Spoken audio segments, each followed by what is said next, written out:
Public health expert. मैं आप पिछली अपनी जो कोविड-19 की सीरीज में जो व्यूअर्स के जिज्ञासाओं के बारे में प्रश्नों को ले रहा था, और एक बहुत आजकल सैनिटाइजेशन टनल के बारे में एक व्यूअर ने पूछा था कि सैनिटाइजेशन टनल कितनी इफेक्टिव है। बेशक सैनिटाइजेशन टनल इफेक्टिव है, मगर जो हम कहाँ गलतियां करते हैं कि जब सैनिटाइज टनल से गुजर रहे हैं तो हम समझते हैं कि सारा कुछ टनल की जो सैनिटाइजेशन हो रही है, शावर आ रहा है, उसी से सारा कुछ हो जाएगा, और उससे हमें जो हमारी सोशल डिस्टेंसिंग है, जो सोशल वैक्सीन है, उसको ध्यान नहीं रखते, या फिर जो हमारी हैंड हाइजीन पे हम बार बार बोल रहे हैं, ग्लव्स हैं या पीपीई जो पर्सनल प्रोटेक्टिव इक्विपमेंट्स हैं, तो उनको भी प्रॉपर बार बार हाथ धोना, ग्लव्स लगाने, और जहां से उस एरिया से गुजर रहे हैं तो अपने जो भी यूनिवर्सल प्रिकॉशंस हैं वो हमें लेने बहुत जरूरी है। हम ये सोचें कि सैनिटाइजेशन टनल से निकल गया और हमारा सारा कार्य खत्म हो गया, हम वायरस से सुरक्षित हो गए, ऐसा नहीं है। जो हमारी दूसरी चीजें हैं, दूसरी जो हमारी प्रोटेक्शन वगैरह लेनी, वो लेनी जरूरी है, क्योंकि इंक्यूबेशन पीरियड आपको पता है कि इस वायरस का दो दिन से लेकर 14 दिन तक है। सो हम भी ये सोचते हैं कि बीच में जो हमारी जो एपिडेमिक कर्व एकदम से ऊंची हो रही है ना, अब तब तक हम इसलिए यूं नहीं कह सकेंगे जब एपिडेमिक कर्व फ्लैटन आउट नहीं होती है। हो सकता है वो 3 हफ्ते से लेके 7 हफ्ते तक वो आप लग जाते हैं, इतना समय लग ही जाता है कि हमारी एपिडेमिक कर्व फ्लैटन आउट हो जाए, और लास्ट तक हम यूं कहें कि जब लास्ट केस संक्रमण का हमारा 2 हफ्ते तक क्लियर नहीं हो, कोई भी केस ना मिले, तब तक हम ये कह नहीं सकते कि हम एक सुरक्षित वातावरण में पहुंच गए हैं। हम तो कई बार ये कोशिश कर रहे हैं कि जो केसेस हैं उनको ट्रेस करें, टेस्ट करें, फिर उनको ट्रीट करें। बार बार नॉर्थ कोरिया में यही था,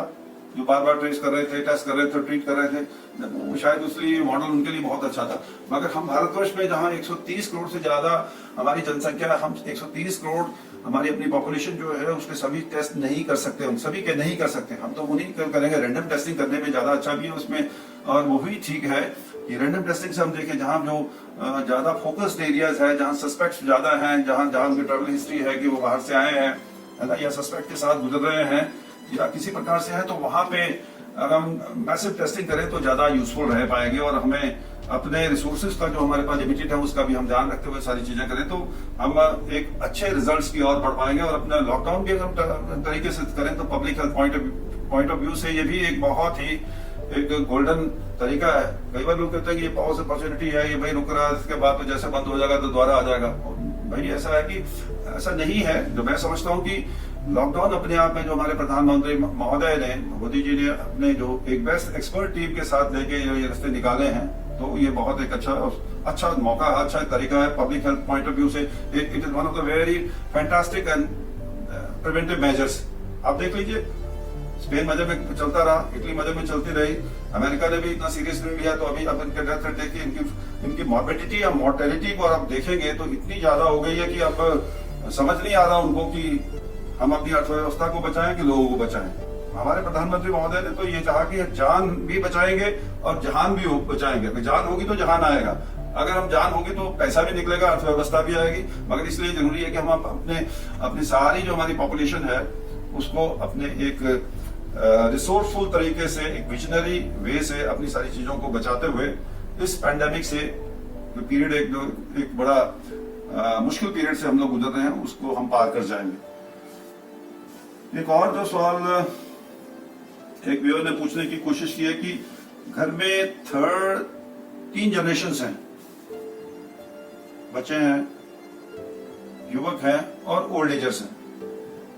3 जनरेशन से तीनों जनरेशन इकट्ठी रह रही है, तो कैसे बचाया जाए। आपको पहले ही पता है कि मैं जो ओल्ड एजर्स हैं, जहां कोमॉर्बिडिटीज हैं, ओल्ड एजर्स हैं, कोमॉर्बिडिटीज हैं, हार्ट केसेस हैं, किडनी वाले हैं, इम्यूनो कॉम्प्रोमाइज केसेस हैं, हाँ जी, और इस प्रकार की बीमारियों से अगर गुजर रहे हैं तो उनमें इस कोविड-19 के जो कोरोना वायरस की जो पैंडेमिक या इन्फेक्शन होने के चांसेस बहुत ज्यादा होंगे, क्योंकि वहां पे इम्यूनिटी लेवल अगर हायर एज ग्रुप में कम होगा। और ऐसा देखा गया है कि हायर एज, स्पेन में देखिए तो ज्यादा जो इटली के लोग हैं, वो जेनेटिक पॉपुलेशन जो हायर एज ग्रुप में है, वो इस वायरस के से ज्यादा ग्रसित है, इस पैंडेमिक से ज्यादा ग्रसित है, और वहां उनकी मोर्टेलिटी रेट जो है वहां इस ग्रुप में ज्यादा है। और यहाँ पे भी घर में भी अब 3 जनरेशन इकट्ठी रह रही है, तो सबसे जो सुरक्षित रखने वाली जरूरत है तो हमारी ओल्ड एजर्स जो है, हमारी जेनेटिक पॉपुलेशन है, घर के बड़े बूढ़े हैं, 60 इयर्स प्लस पे हैं, उनको बचाया जाना बहुत जरूरी है, क्योंकि वो जल्दी इन्फेक्शन होने के चांस होंगे उनके। एक मिडिल एज वाला, एक जो यूथ में चला हुआ है या बच्चा है, उसमें इन्फेक्शन जो है होने के चांस कम होंगे, कारण उनकी इम्यूनिटी लेवल